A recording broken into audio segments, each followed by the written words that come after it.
Hey everybody, Mark Fletcher just outside the White House here in Washington, D.C., and it is time. You know it's time. Get ready for it. It's Get Off Our Lawn Show with Dave and Dave. Hit it, guys.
And there he is. There he is.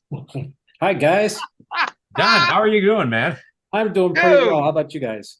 Dude, I am so happy to see you. This is a blast from the past. It is You a have blast. no from the idea. I've been watching some of these multitasking. I'm doing some Right. commuting, and so What over I'll there? set it in my vehicle and just listen. So I don't see all the video feeds, but I sure am enjoying it's bringing back some god awful memories, that's for sure. Oh, he's really turned to god awful memories. Wow. Yeah, it's a blast. Dude, Very I am so cool. happy to see you, Don. This is so awesome. Good job, guys. Before I forget, I mean, this is really cool stuff. So I'm fascinated by all the kids we grew up with, and just to understand what they're doing. You know, just some really cool worldwide travel and Yeah. all kinds of diversity of what's going on with everybody's lives. So yeah, it's really cool. I know it's kind of interesting that way, isn't it? Yeah, it is. It is. Yeah. Yeah, because we haven't seen unless you go to the reunions or whatnot, which I've been very negligent in doing. It's like you lose track of folks, right? Yeah, I think I've been to one reunion, and that was years ago. I don't even know how long ago, but I think it was in Cortland at a Holiday Inn or something by the highway underneath 81. Oh, that was that was the 2000 one, wasn't it? I have no idea. Yeah, I think so. Yeah, I just That's what I think was there. There was a little bonfire at Dryden Lake, and then yeah, I think that was probably the last time I talked to you. probably yeah. Probably. Don't mind the clock here. That was exactly it. Yeah. So you live up in Michigan now? Is that the deal? Yeah. Yeah. So we've been in Michigan for, oh gosh, 1980, 88, I guess, 86. Sorry, 86. Wow. Yeah. All right. That's like 34 years. Yeah. So it's been a long time. So All right. All right. Well, I'll tell you what. So, basically, we just sort of start off and kick it off, and we say, you remember the nice graduation he had out on the football field there? yeah. Lovely June evening. Yep. Yeah. And So take us away from there. Give us what you did after the graduation, where you went, what you did, how you did it, who you did it with. I got to start with the graduation, because I heard somebody say, "Did we play Pomp and Circumstance?" And I've got the You've got the book. the book. So we played Academic Procession by Clifton Williams as a procession. But I got to start with this too, because you'll get a kick out of this. The night didn't start out with the greatest of things. So look very carefully at my name. Hang on. Hang on. I got it as close as I can. Oh, wow. What the heck? So Now, you see, is it Roy Abbey or is it Kay Abbey or something it's else? Sandy and I got swapped. Yeah, Sandy. Look at that. Yeah, Sandy's Don. Sandy is, I'm Sandy K. Abbey, and she's Donald G. Alexander. Wow. So that was how graduation started out for me. Great. After that, I don't remember. I think I went to the class party. I don't remember. And so I decided early admission to go to Cornell for ag engineering. Yep. And it was the state school, so I got a phenomenal education by paying ag in-state tuition for 3 years, and then I had to pay engineering tuition for 1 year. I paid engineering tuition for the 1 year that I spent all my time in the ag quad in ag engineering. So it was kind of bass backwards, but graduated from there in 1984. So What was what's early admissions? early decision. Oh, So early decision. yeah, so I only applied to one school, and that was Cornell. And Gotcha. so did that. And then so that was 1984. Mhm. And I went to Cornell, graduated in 84, and I interviewed with 3 different companies. I had Ford Tractor, I had Agway, and an offer from Frito-Lay, and I chose to move to Frankfort, Indiana, or Lafayette, Indiana, actually, Okay. and work at the Frito-Lay factory in Frankfort, Indiana, as a line shift supervisor. Okay. Wow. Okay.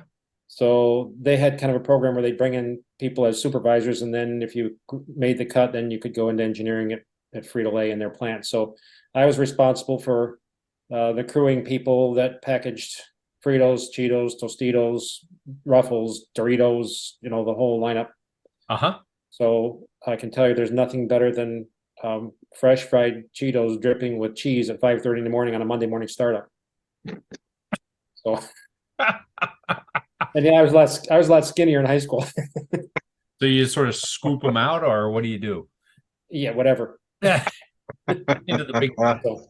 So I was there for a little over a year, I think. And then I had a professor from Cornell. His name was Larry Walker in the ag engineering department. Larry was on sabbatical at Purdue, and I was living in Lafayette because I wanted to be near a college town in case I could find Mrs. Wright. And so Larry and I had pizza one night, and he had some friends that worked at Kellogg's in food processing. So you're going to find a food theme throughout this whole thing. Yeah. In one way, shape, or form. But I went up to Kellogg's in Battle Creek, Michigan, and interviewed. And they didn't want me in the food processing, but they wanted a packaging engineer. And so I was a packaging engineer. I never knew anything about packaging, but I learned. Now, let me just ask you, on your discipline out of Cornell, was that ended up being food sciences, or did it end up being something else? I stayed in ag engineering the whole time. So define what ag engineering is.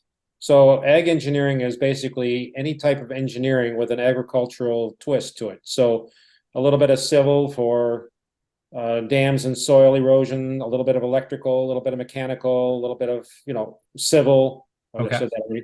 So just a little bit of everything, but a concentration in agriculture. So if we were talking about drying things, it was talking about drying in grain bins and, the empirical formulas with that. So I really liked it. I had some courses in machinery, design, and that sort of thing. And so I always thought I wanted to be, an engineer for John Deere or somebody like that. Dad was a Massey Ferguson dealer. Massey Ferguson, everything at your house. Yeah, we had Massey everything. And then everything. My uncle was a John Deere dealer in Cortland, which is now called Casanova Equipment. Yeah, Charlie Alexander. And my other uncle, my dad had 2 brothers, was a diehard International fan. So when we got together for Mother's Day, it was always kind of a catatonic type thing. There was probably a lot of ribbing going on, right? Oh yeah. Yep. So let's see, where do we leave off here? So you were going up in Battle Creek, you were doing Kellogg stuff. I was at Battle Creek doing packaging engineering, and I moved to Michigan, to Marshall, Michigan, and rented a house. And I met a young lady in Lafayette, Indiana, and she kept following me, and she had a 2-year-old from a previous marriage. So we got married in September of 88. Okay. Oh. 86. Yeah, 86. Sorry. Get it right. I'm right. Yeah. September 86. So continue working at Kellogg's. We lived in a little farmhouse in Olivet, Michigan, big farmhouse actually. And I think we spent $275 a month in rent and $500 a month in heat going out the windows of this old farmhouse.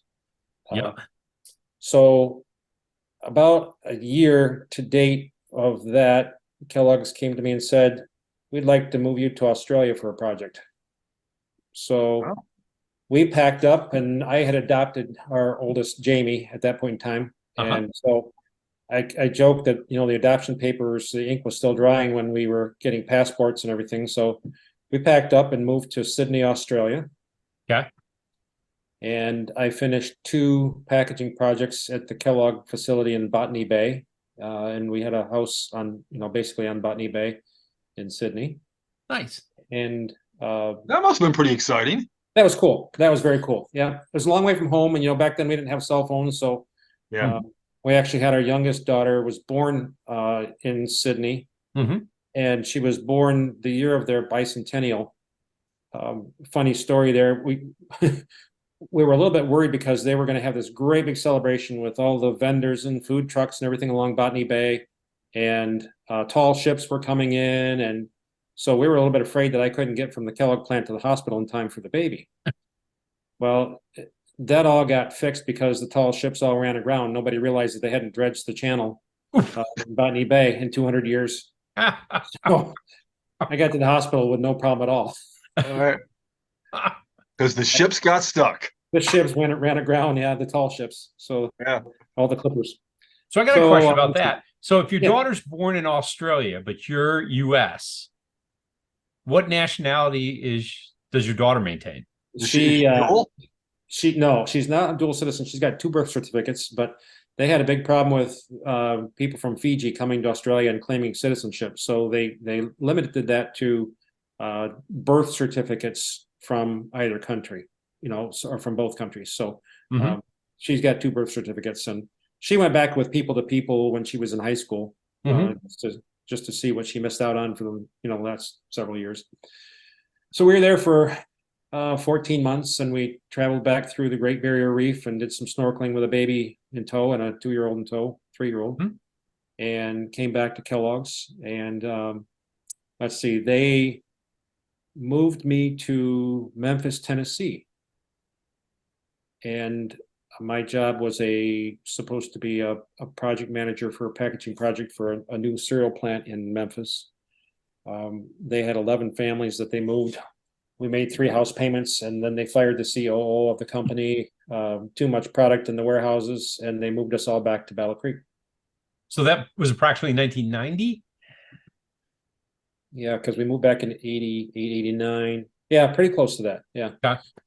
So then I spent the next, I spent 10 years there total. So you can do the math that way. Yeah. I joined a little group of rebels called Worldwide Technology. Mhm. My job was to help plants all over the world to appropriate capital funds for packaging projects. And I worked with the processing guys that were in the food processing, and I worked with the plant managers, and I'd go down and take measurements, and we would go visit vendors and source equipment and spec out equipment, and meet with the vendors. So I'd fly to Miami and then fly through the night to Rio de Janeiro and then to Sao Paulo, and we'd get there at 8 o'clock in the morning, and we'd have a meeting in English, Portuguese, Spanish, German, and Japanese. Those had to be enjoyable meetings. Yeah, so you'd ask a question, and we go all the way around the room, and then we come all the way back with an answer, and then you say, "What do you mean by that?" So, and this is after being on a red-eye flight all night long. So did that for about eight years, I guess, and then they moved me into a position as a assistant to the vice president of convenience foods at Kellogg's, and he was in charge of Pop-Tarts, Nutri-Grain bars, Eggo waffles, all that, the non-cereal type stuff. So they called me into the office and said, "We would like to have you go manage the construction, hire the people, and start up a plant in Thailand." And I said, "Well, actually, I'm kind of thinking of leaving the company." Oh, And I had seen an ad in the paper for a general manager for a John Deere dealership in the next town north from Battle Creek. Uh-huh. So I did. I took a great big leap off the corporate bandwagon, and I took a good salary hit with the idea that I always wanted to have my own business, and this was as close as you could come without actually having all the risk. Yes. So I've been there, it'll be 28 years now in January. Wow. At John Deere. Yeah, Wow. it's actually, the company is called Greenmark Equipment. It used to be Fillmore Equipment. And my store that I managed was store number 2. So I've been there, we're up to 17 now. So we have 17 dealer stores in Southwest Michigan and North Central Indiana. Gotcha. So a year and a half ago, they came to me and said, we'd like to have you take on another store. So now I commute to a store in Athens, Michigan, which is south of Battle Creek. So I drive through Battle Creek 2 days a week and reminisce about all the times in Battle Creek. Wave to the cereal. You know, the other day I drove by, my wife's out of town, so I had a little bit of time on my hands, and I just kind of took the long way home, and I went by. They have leveled every building that was there except for one manufacturing building. Really? Oh, wow. And that building was called Building 100 for the obvious reason it was the 100th building on site. So Building 100 is the only one left. Wow. They've leveled 99 other buildings. Yeah, over the years, yeah, since I've been, so in the last 28 years, they leveled all those buildings. So what are they doing for buildings now? Have they farmed it overseas or somewhere else in the country? Well, they had plants all over the world. You know, when I was doing the worldwide technology stuff, I was traveling in Latin America. They had 6 plants in Latin America. So I traveled there, and I did some work, made a couple trips to India to source packaging materials, and Singapore for meeting, and made some trips to Germany to check out machinery, to Denmark and the UK. And so I got to travel quite a bit with Kellogg's, albeit that, you know, when you're traveling with a company, you're usually in a hired vehicle, and you're at the mercy of whoever's driving, and you're not really sightseeing a whole lot. You're basically getting from an airport to a cereal plant. So Yes. Yeah. that was my travel tenure, in my travel years. Yeah. Wow. Very cool. Yeah. So you've been around. A little bit, you know. Yeah. Clearly. Where we go So from- I want to hear about the kids. Okay. All right. So- Yeah. Tell us about your kids. Jamie will be 39 next week. So she's the one I Wow. adopted. So I wasn't that busy that early. It was Insta Dad, just like you're an Insta Grandpa, right? Yep. Exactly. So she'll be 39, and she is a Purdue grad with an ME. And she did a co-op program with John Deere Company. And so she did a 5-year program in 4.5 years, and she was doing engineering work in Dubuque, Iowa. And she and her husband moved to Tianjin, China for a year and a half to work in a John Deere construction and forestry plant in Tianjin. And they had our first grandchild, Max, back in 2015. Grandma, I think, would have swam the ocean to get to that child. So she made a trip in April when he was born.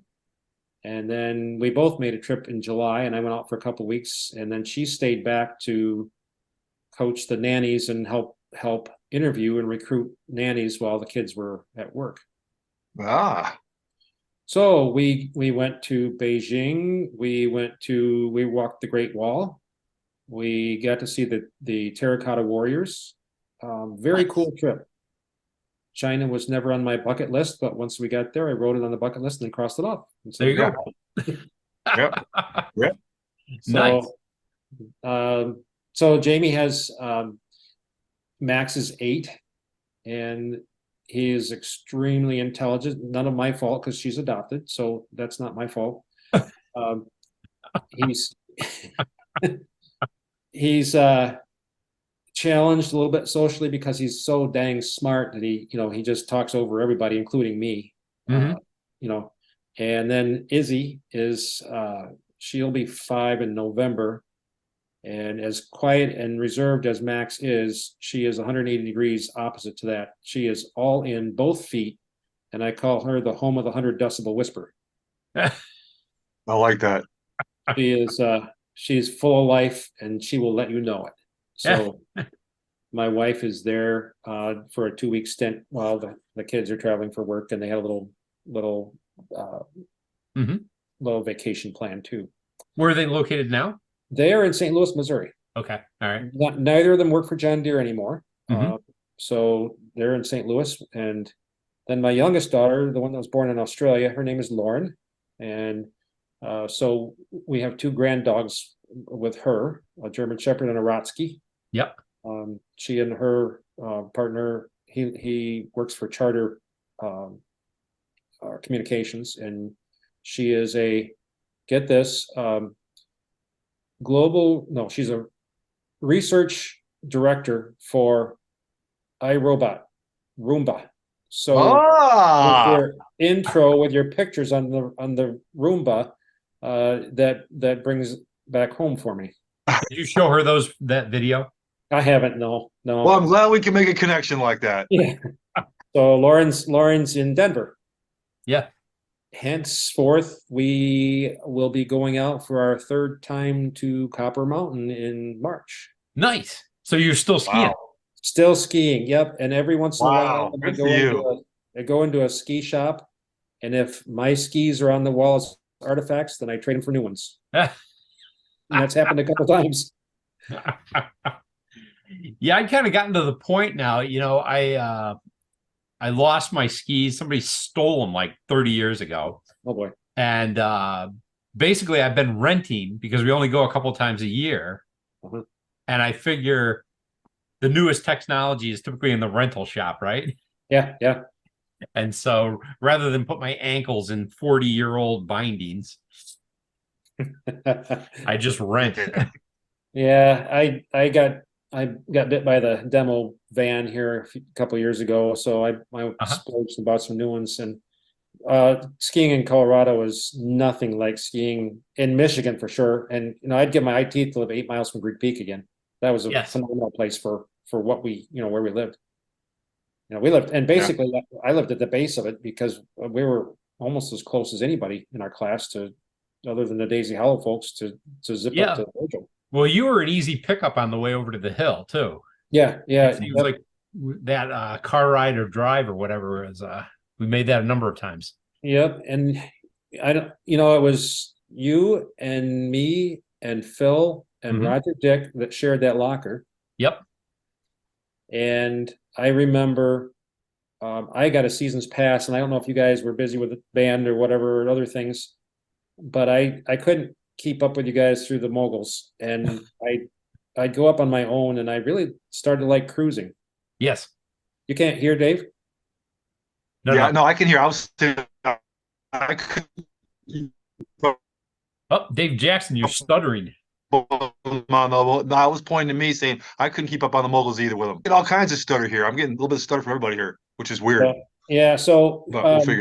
I got some 200 centimeter skis, and you guys were still all on 180s, but Phil and I had the same boot size. And yes. I can remember playing around with swapping one ski. So the ski on a 180 on the left side and a 200 on the right side. Yes. And that was a hoot. I'm much more of a cruiser these days. I still get like 180s, 190s or something like that, but it's long arcs, right? Exactly. Yeah, lazy arcs. So I use snowboarders for gates. So yeah, so we go to Copper Mountain, and the grandkids are skiing. And Izzy started skiing, I think, at 3. So that's the kids and their locations. And speaking of that, you asked about pictures. I found this one. I don't know. Let's see if I can raise it up enough there. Yeah. So we had a snowmobile party a couple times at the house, and now I can't see it because I'm facing it to you, but I know Lori Munson, Annette Marquis, Dave Jackson. I didn't see you, Dave Seymour. You must have been busy. I don't remember being at a snowmobile party over in that side of Dryden, but Phil, Tom Ball, I think, was there. Steve Plourde, Dana Ayers. Yeah, if you want to scan that, we'll stick it in the video. Okay. Yeah, so let's see, who did I miss there? Steve Plourde, Annette Marquis. Oh, the Markels. Elaine and Jeff were in that one. Elaine and Jeff. Yeah. Well, I went to prom with Elaine one year. Oh, Did you? that's right. That was a funny story too, because I got there and I was wearing this, I don't know, it was navy or dark tux, and they had, I think, an Irish setter or something. Yeah. I sat on the couch, and that dog was all over me, and I waited and waited and waited, and I could hear this noise in the background. And I soon remembered, or soon kind of recognized, the sound of a sewing machine. So they were still sewing Elaine's dress up when I went to pick her up. No way. Yeah. So that's my memory of whatever prom. I think it was junior prom. I'm not sure. Wow. Well, I Wow. have a picture of a senior prom here. Yeah. With Annette Marquis. Yes. Indeed. Yeah, Let's see. I was the second choice there. And that look in your face is absolutely worth its weight in gold. Yeah, that's like first or second page or something in the yearbook, isn't it? It is. It's Yeah. right up there in beginning. the beginning of the page. Yeah. Yeah. Yeah.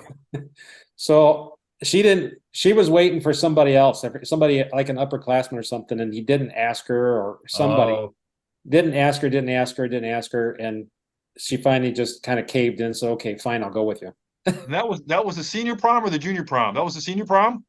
I think it was senior because it's in the senior book. I went to the junior prom with Elaine. So There yeah, you have that was the prom, the prom picture. it. So You got that look in your eye. You're suave. You got that look. He's got that look going on. like, yeah, exactly. Rico Suave. Yeah. Him and was it blue? Was it a blue tux? What was that tux? Blue? I don't know that one. Was like a cream colored tux, if I remember right. Yeah. That looks very light colored. Yeah, I was rocking it then. So I went with Michelle Teeter to that prom. speaking of Michelle Teeter, she was my first dance date. Oh, First dance date. Shelley Teeter called my house, Mm-hmm. and she asked me to the Sadie Hawkins Day dance. And I said, stuttered and stammered, and I'd never been to it, And when I hung up, my mom said, "Who was that?"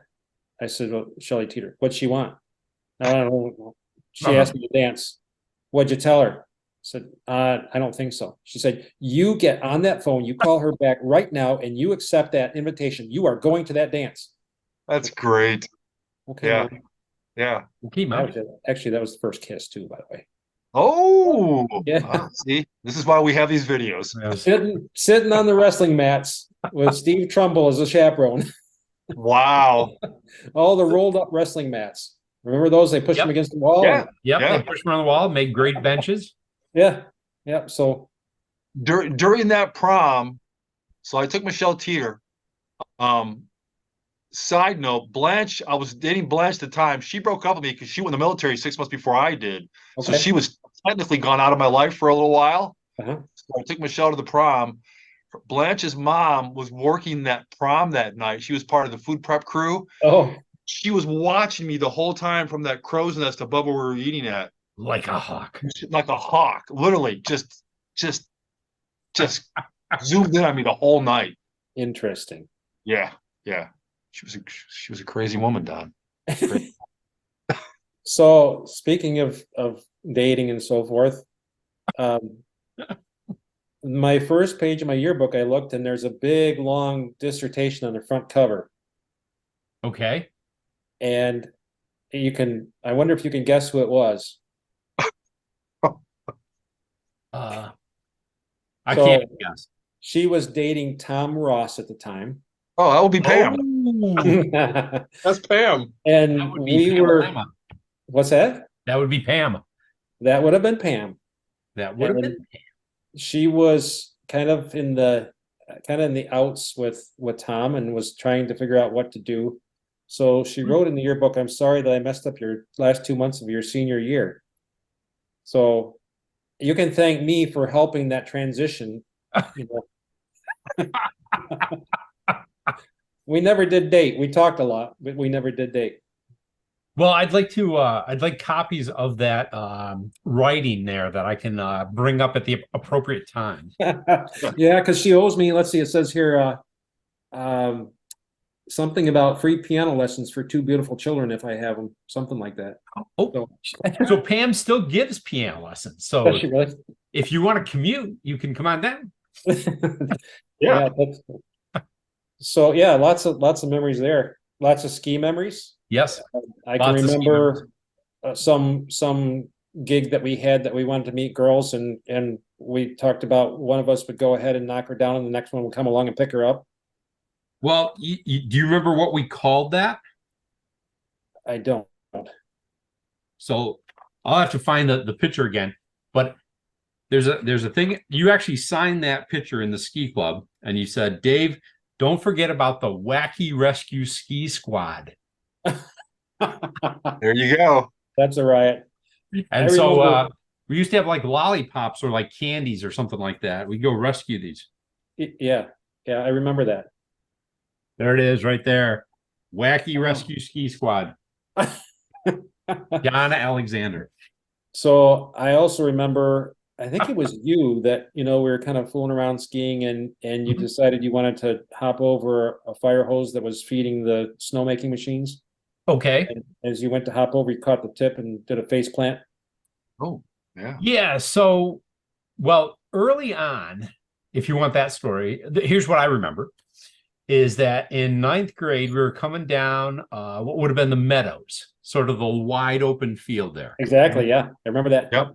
And halfway down, there was a ditch that sort of traversed across the meadows. Right. And everybody else managed to jump. And I think I jumped and I caught my tips on the far side. Yeah. And then I put my hands out and I broke my left wrist. Ah, okay.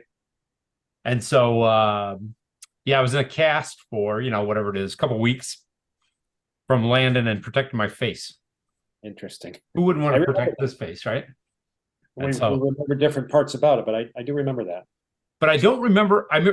They used to drag the hoses all over to make snow. Yeah. But I don't remember tripping on a hose. Yeah, it could be. I could have merged two memories. I don't know.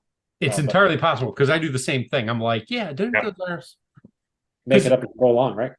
Yeah. Yeah. So go ahead. Then Dave Jackson, we played a lot in Virgil Creek. We did.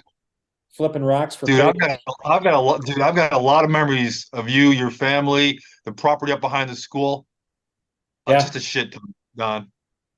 I used to go to school. I was a walker for elementary school, and I would walk the long way, past the Virgil Creek Bridge and down James Street past your house and walk to school. And then sometimes in the springtime or when it was drier, I'd actually cut through the gravel pit because our gravel pit actually bordered the elementary school. Oh, dude, I can't tell you how much time I spent in that gravel pit exploring and playing hide and seek in your cornfields. Sledding. Huh? We did a lot of sledding. Yep, a lot of sledding. A lot of time in Virgil Creek. Like I said, flipping rocks for crayfish and fishing and just playing in the creek and that great memories of that. So that was a lot of fun. Yeah, I got to tell you. So in the last year and a half, I have spent a few nights in your old homestead. Compliments of Sherry and Randy.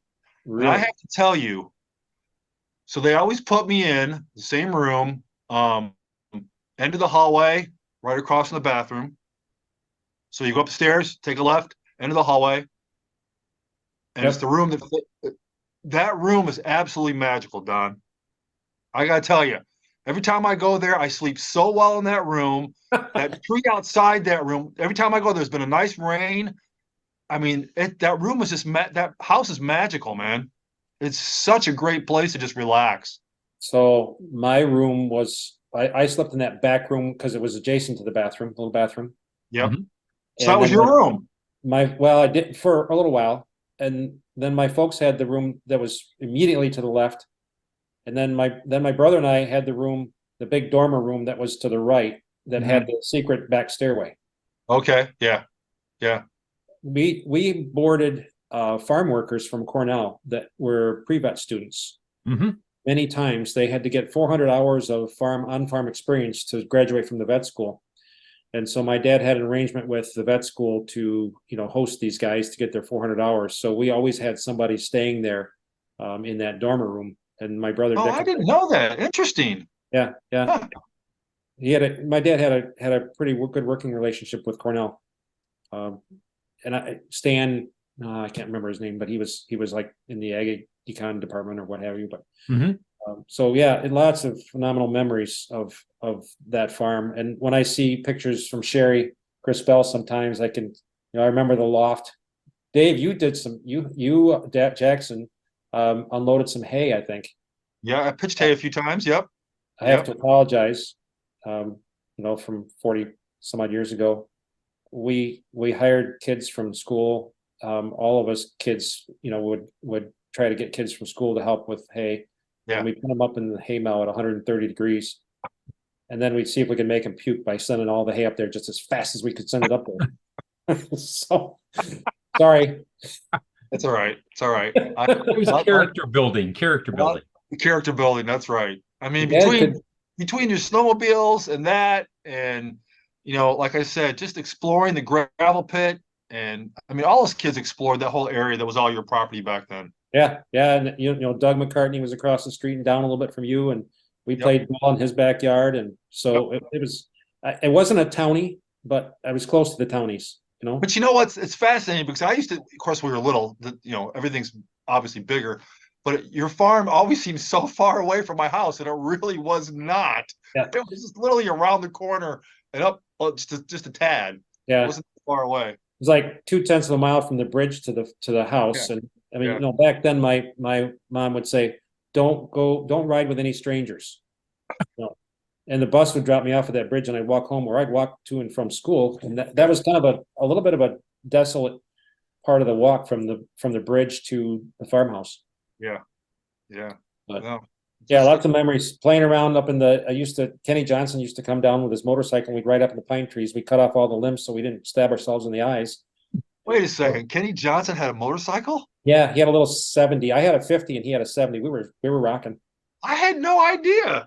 He'd ride it down Livermore Road and on the shoulder, and then he'd ride down McClintock Road to the house. We'd play basketball, and then he'd ride home, or we'd shoot pigeons in the barn. Yeah. Well, I've done a lot of that lately at your old barn. Yeah. Well, they just last year they blocked off the top window at the very top of the barn where the pigeons were coming in. But every time I would go to dry it, I would take my pellet rifle and they'd say, go ahead, go shoot some pigeons. In that barn? In the barn, yeah. My world was so small. Had I known, I would have hung out much more in Dryden. Yeah, we had a lot of fun, Dave. It was just kind of cool, and there was I think my mom had a little bit of a stigma about being farmers. It was a rural community, but yet we were different in some respects. And I remember Steve Trumbull saying one time, just giving me some crap and saying, "Oh, Alexander, go back to the farm." Oh, really? Yeah. I think in jest, but I still remember that. And my mom, she had a bridge club. I think you mentioned Marge Morgan, down James Street. She was in that bridge club, and my mom was just nervous as a cat on bridge club evening when they would come to the house. And one time my dad cleaned the barn that day. Oh man, that created a stink that was permeated through the house. And he never heard the end of that one. We couldn't eat any of the M&Ms that were laid out for the bridge ladies. But I think with the smoking that they did when they came in, they took care of the barn smell pretty quick. We were just saying we didn't peg Kenny Johnson for a mini bike rider kind of guy. It was like he was a brainiac guy. He was like long distance runner, smart guy in school. Yeah, he wasn't a runner until later. This was more like early years, I think. Really? So either early junior high, something like that, I would say. I don't remember the times, but we were good friends, and I'd go up there and play basketball and sleep over at his place, and then he'd come down and we'd have sleepovers and shoot pigeons at night with flashlights and um, Pinging pigeons. What That's boys right. do? yeah, Yeah. there was a lot of that kind of stuff. Today I think it's a miracle we're alive. After the stuff that we did on the farm. Yeah. Jumping from that mezzanine down into a pile of hay. Yes. You wouldn't do that today. You'd break your kneecaps. Yep. Yep. But we were did. thankful as well that YouTube had not been invented, because I imagine we'd been going viral on on several videos. And we would have never gone out and played. We would sit there and watch stupid YouTube all day. Yeah, exactly. Yeah. You can be a content creator or a content watcher. That's right. That's right. So, what else? Well, let's see. Remember skiing? Remember Virgil Creek? Yep. Chris Jordan. So when Chris moved up on the hill, Yep. our farm was in the valley of that same hill, right? So all the rich people lived up on Lake Road. Uh-huh. And the band, I can remember being in our yard and hearing Barracuda just being belted out. Over and over again, right? Over and over again. Do it again. You got it wrong. Yeah. And I think it was a payback because my oldest sister, Sally, used to sing when she was cleaning the bulk tank. And so I don't know if it was a 600 or 700 or 1,000-gallon bulk tank for the milk, but it would echo up through the valley, and the Lake Road neighbors would comment on Sally's voice echoing up through the valley that way. So it went both ways. Really interesting. Yeah, but Chris Jordan came through loud and clear. Great. Definitely remember that. And Toby Beecraft, he lived at the top of McClintock and where Virgil Road merged. And I remember he was sort of over and back. Yeah. When he first came to town, his name was Toby McLean, and his mom got with my mom, and we were, had a play date or something because he was looking for friends or something. And so, then he changed his name from there. So I hadn't forgotten that part. All right. Yeah, me too. I'd forgotten that part too. Yeah. Yeah. So couple other memories. So Mr. Trumbull kind of cooled off a little bit because he was, the hunter fisher, and he talked about giant puffballs and, hey, slice them up and fry them up. And I brought him one the size of a basketball one time. And from there on, I was his best buddy. Oh, you were in. I was in that because they grew in the gravel pit. So I just, plunk one out of the gravel pit and take it to him. And he was over the moon about that. So I got a question about that because I never knew you had a gravel pit. Did you sell gravel to for driveways and stuff, or for cement, or what? Yeah, my dad had basically 3 businesses. So when they first bought the farm in 1960, it was all farm. Okay. And then we put in a milking parlor. It was one of the first milking parlors in the county, other than Cornell's milking parlor. So it was a double floor.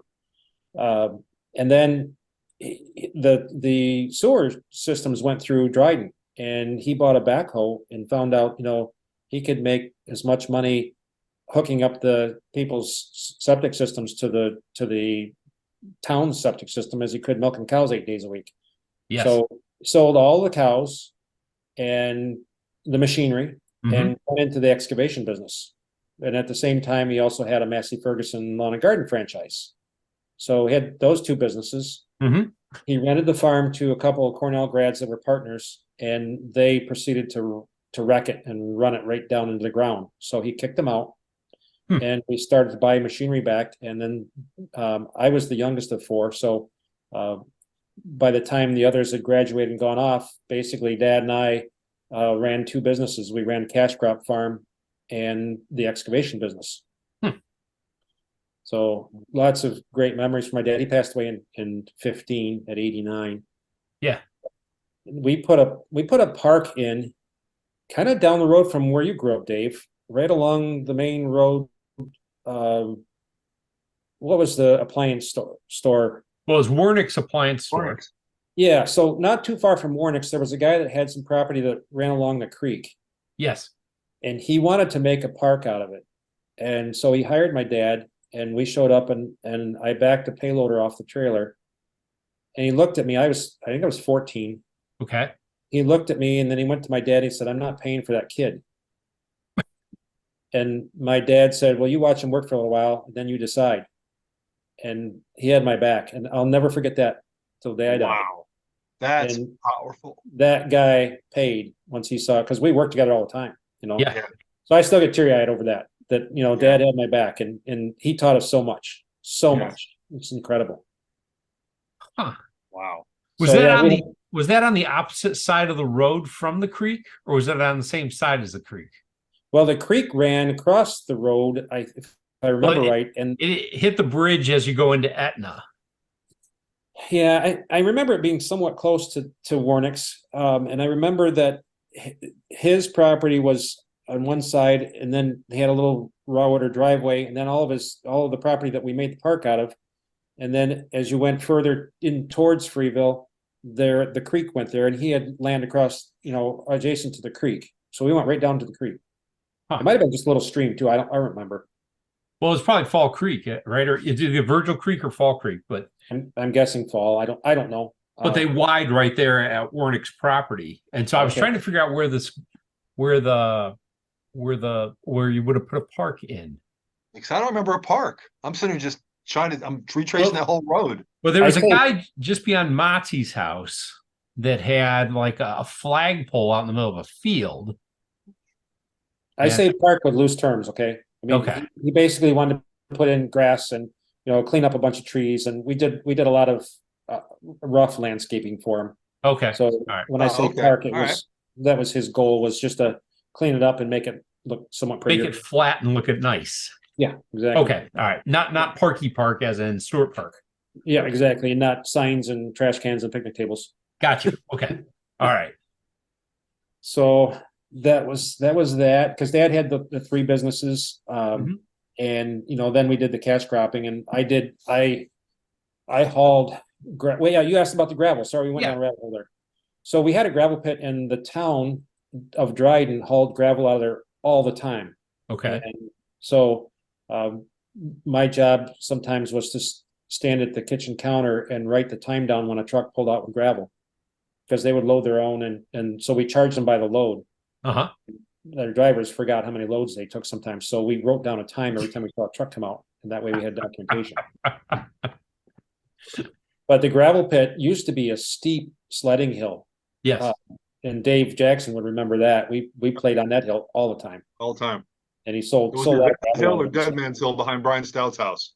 Yeah. Those Yeah, are yeah, two go-tos. Yeah. Yep, exactly. So a lot of hills in that area. So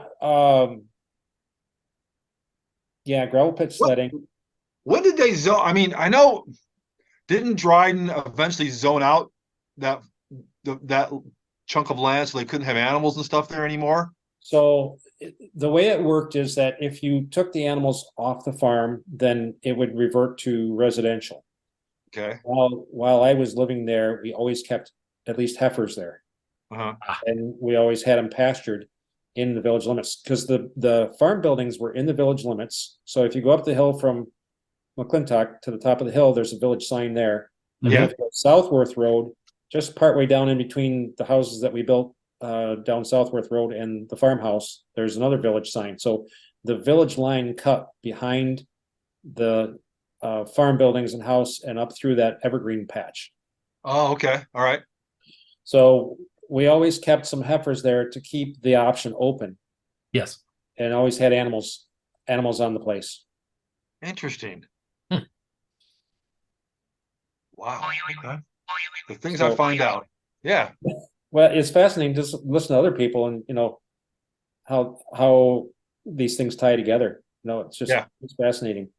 When I heard Chris Jordan talk about her band, and Dave Seymour, I didn't know you were in that band. All I know is I heard Barracuda over and over. Yes. So Wow. driver's ed, that was a fun memory. Who was your driver's ed teacher? I never sat in a car. You never sat in a car? I never sat in a car, because on my 16th birthday, Uh-huh. Dad took me to Cortland, and we got my permit, and I drove home. And so I took the insurance course so that I could get my license right away, and then I took driver's ed in the summertime Mhm. to get the rest of the credits. And the big benefit out of that was I got to pick up Leslie Delahunty and take her to driver's ed. Oh, Oh, Oh yeah. yeah. oh, There you go. There you It go. was, it There was you go. embarrassing because the car that we had at the time had some transmission problem, and it would smoke miles away, and it was embarrassing to do that. But I can live through the embarrassment as long as I can pick up Leslie Delahunty and take her to driver's ed. Yep. Yep. But Gotta do what you gotta do. Strug asked me, he said, well, you got your license already. You need to get back to the farm. Yeah, because I was doing cropping with tractors and all Yeah. that kind of Yes. stuff. And he You're said, well well, versed on equipment. Yes. he said, well, if you're comfortable driving, then you don't need to ride in the car. You already got your license. So I just went to watch the gory movies, and that's all. yeah. So that was a fun time. That's awesome. That's So perfect. what else? What else do you want to know? Bring up some Dave, bring up some pictures. All right, so let's see if we can do some stuff here. Let's see. So we got went through the yearbook and we You pick bet. up picture. Oh, look Yep. at that. There's the band picture, the band patch. I've got mine in a box somewhere, right? Yeah, I just found it. And let's see here if I can do this. Let's see. So there is senior band. With kazoo and Roger Dixmouth. Is that what that is? Let's see, where'd Roger go? Yeah, right there in the middle. Yeah, I Right, think yep. that is a kazoo. He's Yeah. got the beanie on. He's got a kazoo. There's Don over here. There's Yep. Dave holding his breath. Yeah. Mark Voyama, whatnot. I cropped these, Dave, so I got all the names in them now. Okay. Fascinating. And then let's see here. Let's get rid of that one. Let's bring that was we saw that one already. Yeah. There's Don's senior picture. Oh, here's what we need to talk about too. Here it is. The senior prophecy. Prophecy. Perfecting the perfect machine. Mechanical engineer perfecting the perfect machine. Yeah, yeah. How'd that go? Did you perfect any machines? Oh, I don't know that I perfected anything, but I've used a lot of the engineering concepts, and I've got two John Deere stores, so we're dealing with technology and agriculture. I've been in food and agriculture all my life. Yes. All the way. So that's been the common thread, and I couldn't do a calculus if I tried today, but math was my strong suit in high school and college. So yeah, it wasn't too far off. There you go. Then there is the infamous ski club. Yeah, with Baki messing with my hat. Why is Always Baki messing harassing around, you? right? Always messing.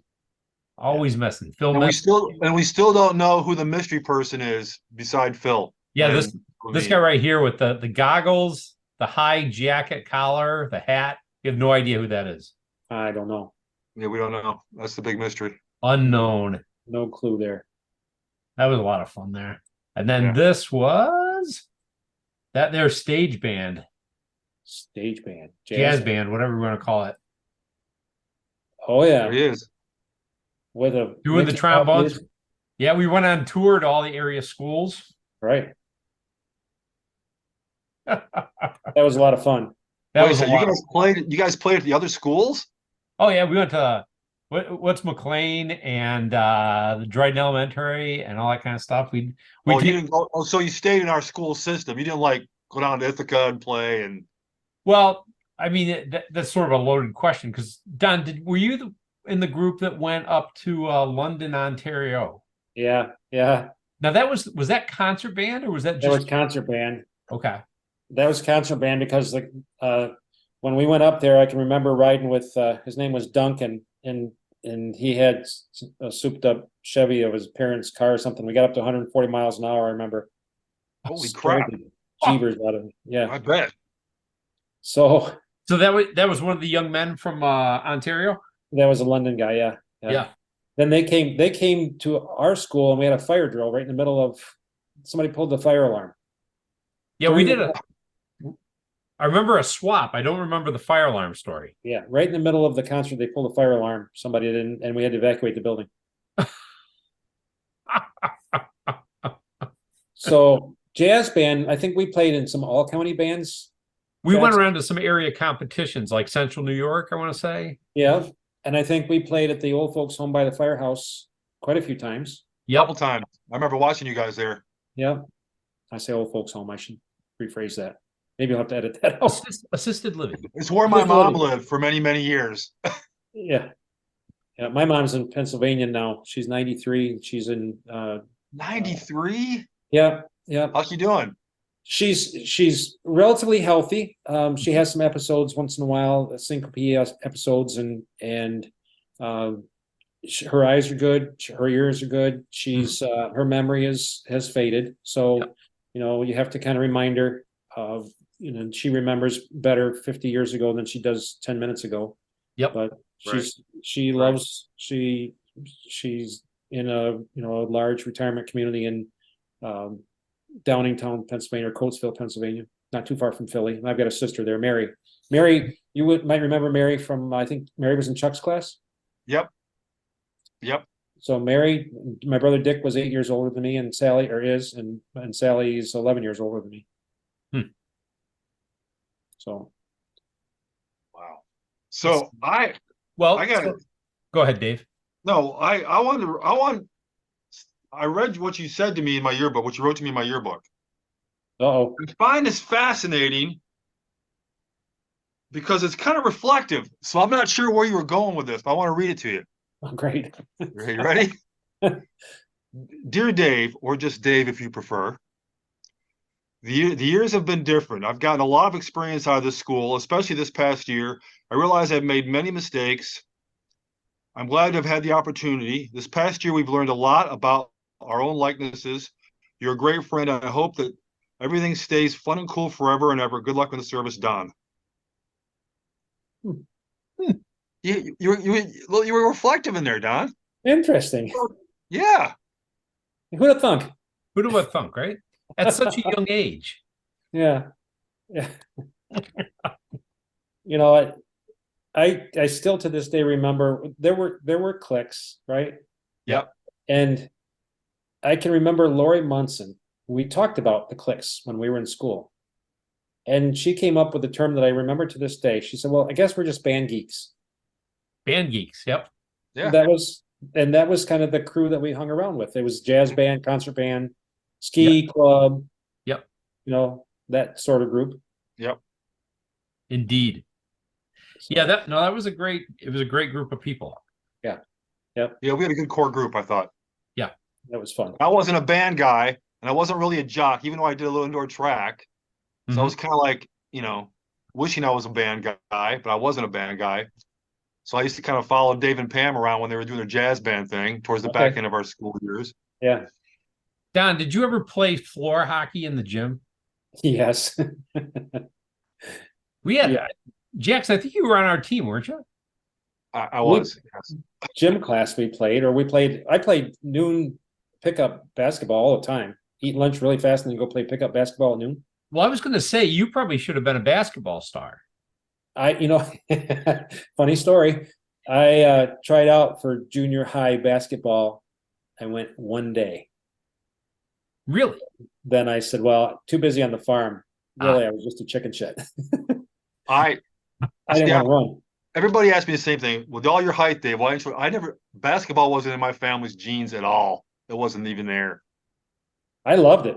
I actually loved basketball, but I just, the idea of running yourself ragged, with the drills. Yeah. Like, I'm not into this. So I quit after one practice. And then I found skiing. I mean, I really enjoyed skiing. Yeah. Skiing was fun. Yeah. We had a great time. It was fun. So why did you ask about floor hockey? What? Well, I was trying to think about other games that we had played, and because we played intramural floor hockey. We played co-ed floor hockey. Right, co-ed intramural floor hockey, whatever it was. Yep. Because I remember we had my sister and Lori Munson. I want to say Annette. Was Barb Sanford in there too? I think so, yeah. And anyway, we had a really good floor hockey team in there. I remember it being somewhat violent. And I can remember, I think it was Amy Gaynor. We went for the ball at the same time, and I absolutely just flattened her. Oh. Just laid her out flat, and it's like, okay, well, this got a little bit rough. Yes. See, I remember a volleyball team too. Dave, do you remember playing? I played volley. I was on a team with Dave's sister and I somebody don't else. remember intramural volleyball. I was on a volleyball team. It wasn't a school team. It was Or like co-ed. something else. It was at the school, but I don't remember. I don't remember what the organization was. I can remember that we had the option in gym class if we wanted to go over to the girls' side and square dance. And during wrestling season, I had a choice of either wrestling with Jimmy Eustace or going over to the girls. I was on like a flash. I hated wrestling with a passion. Yeah. Yeah, And I was over there square dancing with the girls in a heartbeat. Wow. Todd's over there cutting the rug. You bet, man. You bet. Whatever it took, I just didn't want to wrestle. Our senior year, I spent my gym class was in the bowling alley. I was down there bowling. Oh, yeah. I bowled. Me and Coach Smith. Okay. I remember bowling for a couple years, and I actually got a trophy for best sportsmanship. Oh, nice. Yeah. Go figure. Yeah. So my bowling score and my golf score are the same these days. You can figure that out. Yeah. That's funny math. So what? I'm curious. What we asked this with all the folks that come on, but I'm very curious. What teacher did you really gravitate to, or you just thought was the bee's knees, man? Which one really affected you or did not affect you? Danny Stiles. Mm-hmm. Really, Mr. Stiles? Yeah. Danny Stiles lived on Kimberly Drive, and the clock here. Danny Stiles lived on Kimberly Drive, and my dad pretty much worked on most of the houses in Dryden at one time or another. There were only 3 excavating contractors in town: Dick Wilson, Lee Alexander, and Bernie Cornelius. And we worked on all the teachers' places. I put in septic systems, at the end of a shovel. Right. But Danny, he was a really good teacher. He died of a brain tumor. Yeah. All right. I didn't have Mr. Stiles for anything. I had him I had algebra was Mrs. Griffin, maybe. I got bumped up from 8th grade math. I skipped 8th grade math and went to algebra. Really? Okay. And then I went to I had Stiles for geometry and trig and Calculus. he was in calculus. Yeah. So I remember getting, I think 100 on algebra and 100 on the geometry and like 98 on the trig. He was a good teacher. I learned a lot from him. Yeah. The other one was, he had that TRS 80 that Joel Bender immediately went to. Gravitated to. Okay, I gotta ask, what's a TRS 80? It's a little Radio Shack computer. It's the first Radio Shack computer. It had the cassette to it where you dump your program onto a cassette tape. And you could store it. And Danny Stiles had one in his room, and it must have been, I don't know, probably 10th or 11th grade when he got that. Right? That was pretty. That was cutting edge. That was cutting edge because when I went to Cornell, we were on punch cards. Yeah, we did the same at TC3 for a while, and so Joel Bender immediately went to that and was writing like Pong kind of programs, right? Of course he was. So other teachers, I remember Mrs. Patch in 8th grade. She was a tough drive, but she was, and I think about all our classmates when I listen to these interviews, very articulate. I have a chance to interview lots of people for technician jobs or whatever jobs, and the grammar just isn't there today that Mrs. Patch enforced.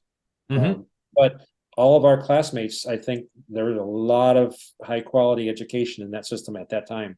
I agree. Absolutely. I remember Phil Bakke was in my class and Mr. Jones in 7th grade. Yes. And he was into Beach Boys in a big time. That was Beach Boys and Ford trucks, were the only thing that he, but Mr. Jones taught us our helping verbs, and I will never to this day forget it. And my daughters and my wife all know it. BM as there was, where Ben has had, do, does, did, can, get, shall, should, will, and may, might, and must. Were you in his class too? No, Mrs. Patch did that too. Mrs. Patch, and she did the same thing. Amazing. I Yep. missed that whole thing. So Yeah, and then Mrs. McClure for Spanish. buenos dias, I can senor. take Spanish. She had Phil Backey's number Oh, because really? she flustered him because he could not say Miami in Spanish. And she made him repeat it over and over and over again. And he just got red-faced and red-faced. And Great. I had figured out where if I didn't know the answer, I'd still raise my hand because I knew she wouldn't pick on me if I kept raising my hand. She picked on Phil. So That's great. and she would bat her eyes and she would, Miss Senor Baki. Yeah. Felipe. Yeah. That's awesome. Did you take more than 1 year of Spanish? I think I took 2 and then I used it quite a bit in Latin America, actually. Oh, very nice. Yeah. Now that works. I only took 1 year just to fulfill some sort of a crazy requirement somewhere. Yeah. No, that was a very beneficial class. The other class that I'm eternally grateful for was typing class with Mrs. Streeter. Oh, yeah. Think about that today. Yeah. Keyboard. So we had, and Phil sat across the line from me, and they were, an inline table facing the front of the classroom. Yep. Uh-huh. We had IBM Selectrics, Yep. electric typewriters, Yes. and we had to be fast enough to reach down and plug our typewriter back in and unplug Phil's and still pass the typing test, the time test. Because right during and we were seniors, so it was a screw off class, but he would reach on during the test and unplug my typewriter.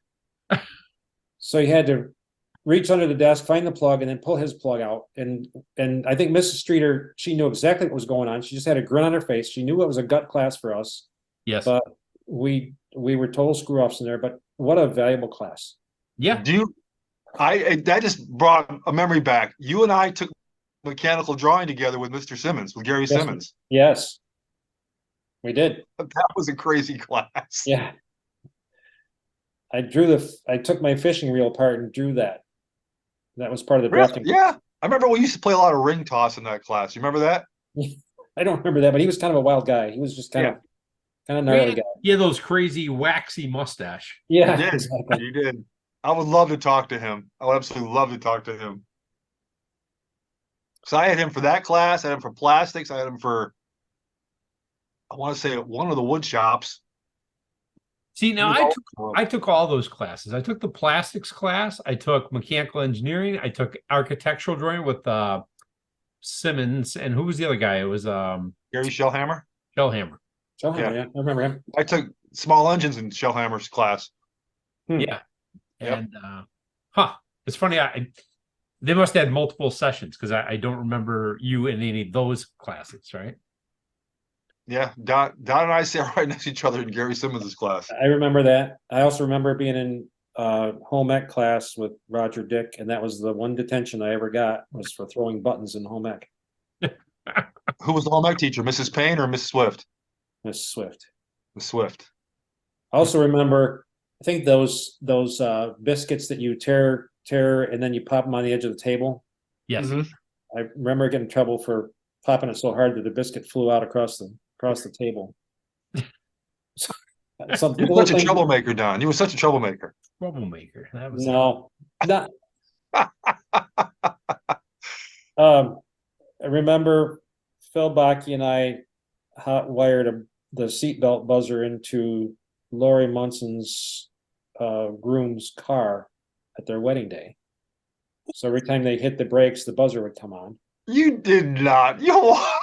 Ask Phil about that sometime. That's great. We had to do something. That's great. That's funny. Let's see, now you took chemistry from Roland Ball, and you probably took biology from Lieberman.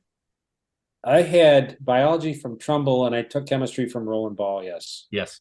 Did you take physics from Roland Ball? I think so. Yeah. Yep. So I remember a story about Mr. Prue too. I think somebody was talking about him for math, Yes. 7th grade math. He gave us a quiz one time, and we got to score our own quiz. and I gave myself 100. And he asked me, why did you give yourself 100? I said, because my sister had you in class and she told me about this, and she told me that you get your own grade, so write down 100. So There you go. It's pretty cut Done. and dry. he had a reputation of sputtering and spitting, and if you were in the front row, and I was always in the front row everywhere with Alexander name. Yes.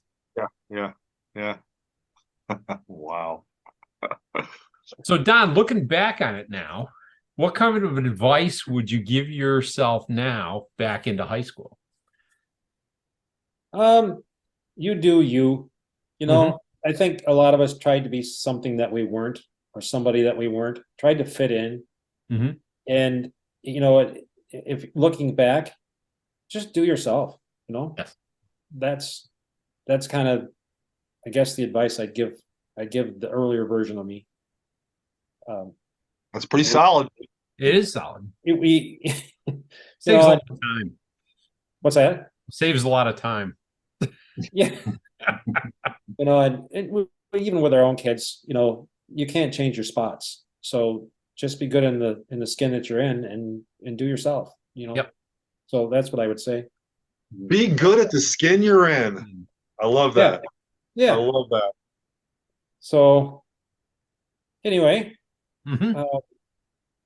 we're having fun. We have a border collie. My wife always wanted a border collie. Okay. And so we're trained as a therapy dog. Oh, team. nice. So she goes to the local children's hospital and the local rehab hospital, and I go to the airport because I don't have a bedside manner bone in my body. So I go to the airport for people that are stressed out, which is mostly TSA people, and they're missing their pets, and we're having a blast with it. That's cool. That's very cool. Very rewarding, and you know, she's a super dog. We're just having a blast with it. So what are you doing other than still skiing? What else you doing for fun? What do you got going on for extracurricular hobbyist type stuff? So I'm an avid woodworker. I enjoy woodworking and bicycling for health. See, 5 years ago, all of a sudden I had a little bit of a problem breathing, and I called the doctor to move up a physical, and so when I told them I was having some issues, they got me in right away with a triage nurse, and somehow or other, some freak virus hit my heart. So we worked on it for 6 months, and medicine, diet, exercise, none of that helped. I didn't have any blocked arteries or anything like that, but they think a freak virus hit my heart. So I ended up with a defibrillator pacemaker. So I've got a shock box. Huh. Wow. So that was pre-COVID, and they put in one of the leads. There's 3 leads in the heart. One of them goes, they put in through what's called the HIS bundle, which is the electrical harness of the heart. Okay. You know, layman's terms. Yeah. That was supposed to be, you know, the latest and greatest, and it was supposed to help remodel the heart. Turns out that it basically just killed the battery life. And so during the peak of the pandemic, they wrote to me and said, your battery is dying.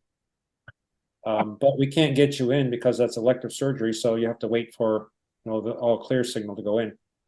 How did they know your battery was dying? Oh, that you have a remote. They can monitor that. They can monitor that thing. Really? Oh yeah. Wow. I have a cellular connection under my bed, and they monitor that 4 times a year. And if something goes freaky, then they can tell. So I went in for the second one when they gave me a different brand and put a different lead in, and so it's got like an 8-year life. So anyway, I bike. I ride a bicycle, and I bike at dark 30 in the morning before work with bright lights, and watch out for skunks and deer, and then we lift weights during the, you know, getting ready for ski season, and woodworking and therapy dog usually once a week with that. So that kind of keeps us pretty busy. Very cool. So yeah. Well, I can't tell how much this is just I've been telling Dave, I've been looking forward to seeing you and talking to you ever since your name came up. Cool. Yeah. I, you know, I hadn't really even looked at it. I kind of saw him on Facebook. I'm a stalker on Facebook. I don't post much. It's like, Yep. okay, you just kind of watch and see what's going on. And Uh-huh. so then I watched when I thought, well, this is kind of cool. You know, at first I thought, okay, this is kind of a gimmick. And then I watched one. It's like, so now I'm obsessed to try to get through them all. And every one of them has some really cool tie-in somewhere. Yep. Yeah. But, you know, when I think about, was it Diane Frost with the rescue dogs? Yes. Yeah.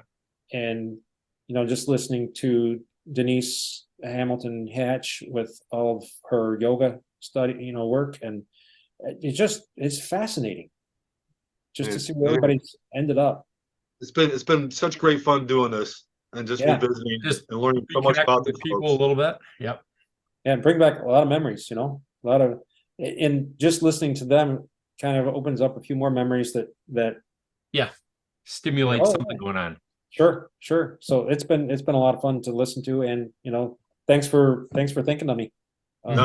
No, thank you for coming on and playing. Yeah, we appreciate anybody we can get on, you know, to talk like this and whatnot.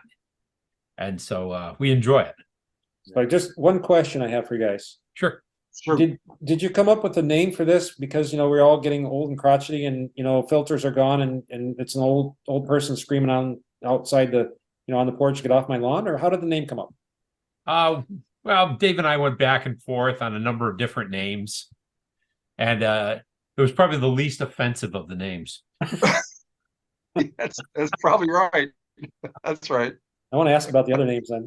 Yeah, we can't release the other names of the Yeah. but Okay. Yeah. You got any questions for us, Don? You got us here, man. You got anything for us? You know, so you're in Pittsburgh, I think, still, is that right? Just north of Pittsburgh. Yep. Dave's in Raleigh. So I haven't really traveled too much in that circle. We drive out once in a while to the Philly area. I've got a sister Mary that lives out there, and then my sister Sally lives on Keuka Lake, still in upstate New York. Yes. And my brother is in Haverhill, Massachusetts, and he's Okay. got an origami studio with his partner. It's just I haven't gotten to Raleigh or Pittsburgh really. So, but it sounds like a lot of people have gone all over the place, really. Yeah, lots in Florida, a fair number in the South Carolina, Georgia, North Carolina areas, Virginia, whatnot. Yeah, so everybody's kind of scattered. Just trying to get out of the snow a little bit. Don, thank you very much then for playing along tonight. Thank you. Yeah, it's been great catching up a little bit. Yeah, it's great seeing you, Don. Great seeing you. Ever make it back to Raleigh? Looks up. Take care, guys. Yeah, we'll do. All right, Don. Thanks for inviting me. All right. Take care, Don. Thank you. Yep, I know. We'll talk to you later then.